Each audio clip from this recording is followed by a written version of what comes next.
What's up, Bike Guy YouTube viewers? It is Bike Guy Alex back with another YouTube video.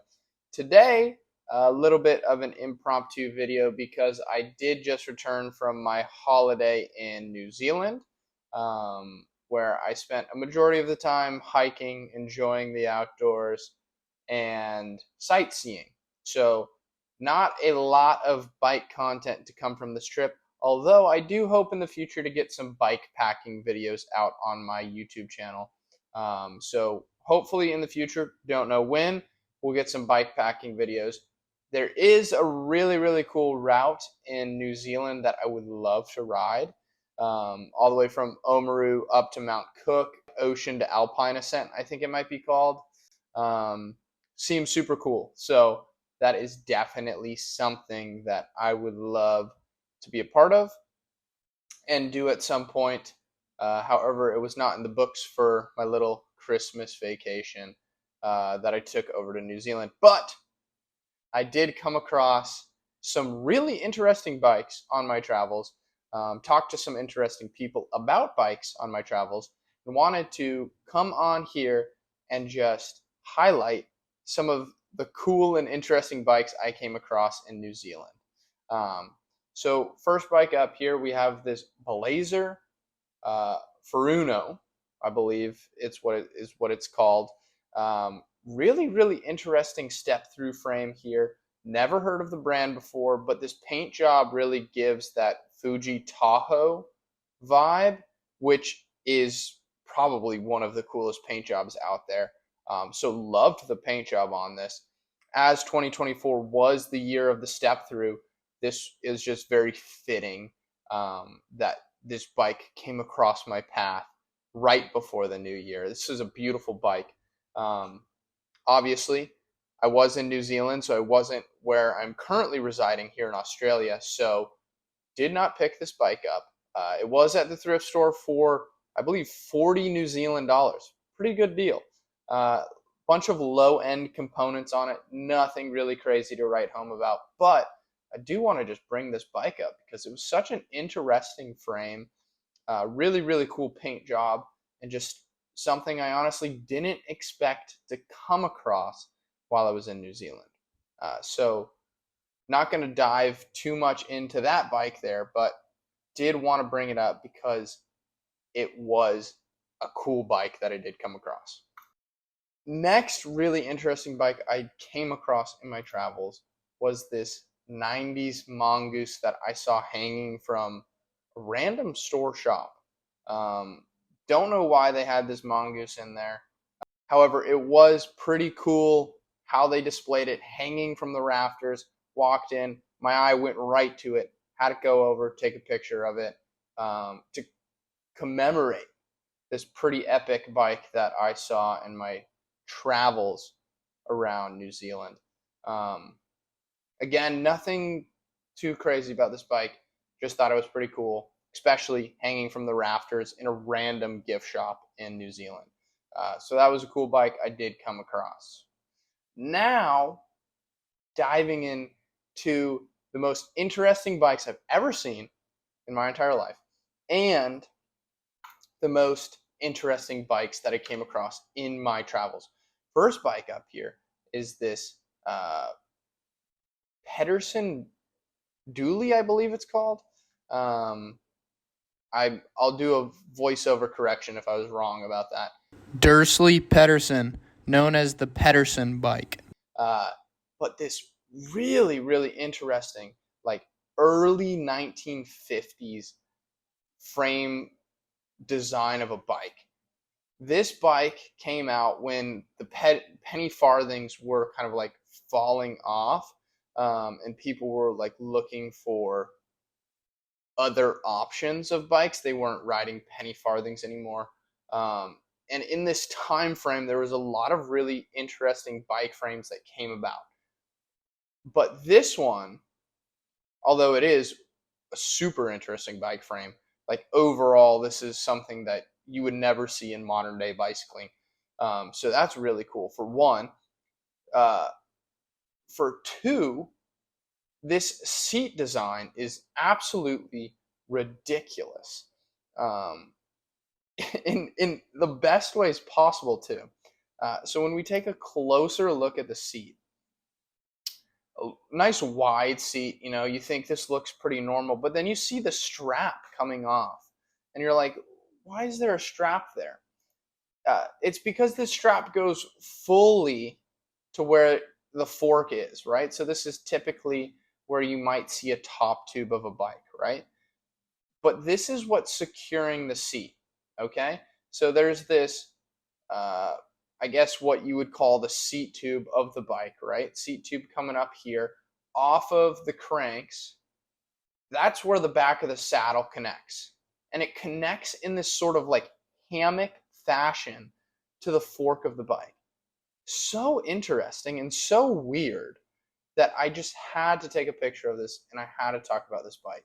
Um, like, not only is this some of the weirdest tubing and frame design I've ever seen on a bike, but this saddle is just so obscure that I had to make a video about this. In this same town that they had this interesting bike and sort of bike museum, they had a penny farthing just chilling in the street, uh, that you could hop on and ride, right? It was stationary. Basically, you sat on it. You could pedal it, but you weren't going to go anywhere. If you guys follow me on Instagram, you will have already seen the video of me riding this penny farthing.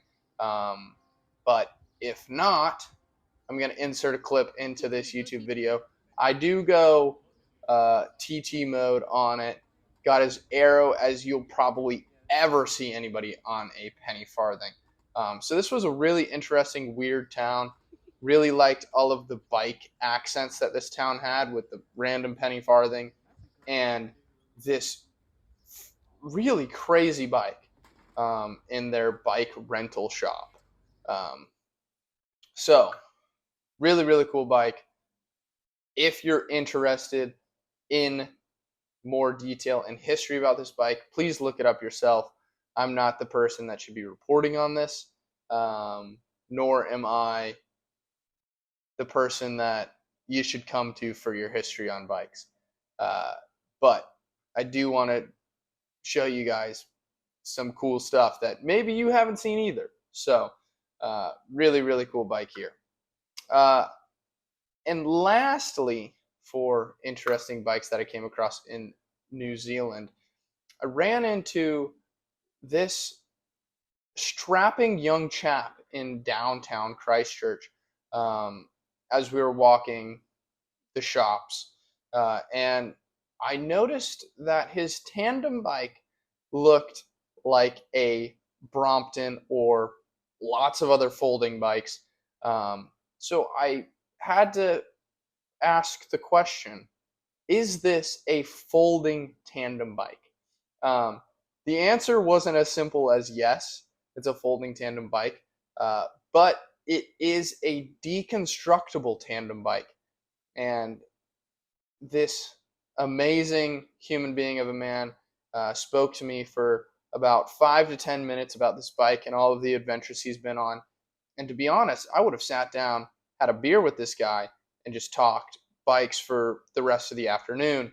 But that wasn't in the books, and that wasn't, what we planned on doing this day. So the 10-minute conversation that we had about bikes was where it ended. But this is surprisingly an interesting bike and something that I've never seen, didn't ever think I would see. So really, really cool bike to come across. It's made by a manufacturer called Bike Friday, as you can see down here, with the little decal there. And to my recollection, it comes apart in, he told me there's a 20-step checklist that he goes through when putting it together. So I do not believe that it comes apart in 20 pieces, but there is a 20-part checklist that this individual goes through to put his bike back together so that it is in rideable condition. But the idea of this bike was to basically get a tandem bike that you could take apart and then take on a plane, which is what him and his partner have done, having ridden this bike all around the world. And hearing about all of his adventures was really, really cool. So, not only was this a really interesting bike, uh, but this individual was super interesting, and it was amazing to run into him, talk to him about bikes, and hear about his experiences. If if I had more time, if it was a better scenario, I would have loved to recorded our whole interaction, um, and made a YouTube video about this person. And maybe in the future I'll be able to do more videos like that where I get to actually interview and talk to really interesting people on bikes. So that's something to hope for in the future. But for now, this is the best that we'll do. But yeah, folding tandem bike, never thought I'd see that in my life. Let alone talk to somebody who's tandem biked around the world. Uh, Metaphorically, he hasn't ridden the tandem bike all around the world, but he's ridden this tandem bike in a ton of different countries. And hearing about those experiences was phenomenal and something that, as a cyclist myself, I kind of live for. It's really interesting to hear about other people's adventures. Um, and I mean, hopefully you guys feel the same way, and that's why you're subscribed to me here on YouTube. Yeah. So without boring you guys too much more, those were the coolest bikes I came across while traveling New Zealand. Um, it was a phenomenal trip overall. Saw so many cool bikes. Saw a lot of people bike packing New Zealand. Made me a bit jealous. Uh, Maybe not, because I haven't bike packed ever. So maybe I'm not actually jealous of them. But we will find out one day when I do my first bike packing adventure. I really kind of just made this on a whim. So I hope it turns out as good and as cool as I was hoping.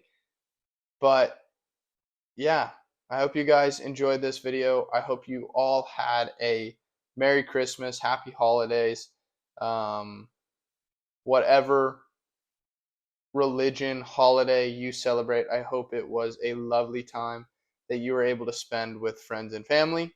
And I wish everyone the best for the new year. A ton of more bike content coming from yours truly, Bike Guy Alex, in 2025. So make sure you stick around for that. And well, last video of the year. Much love, guys. We'll see you in 2025.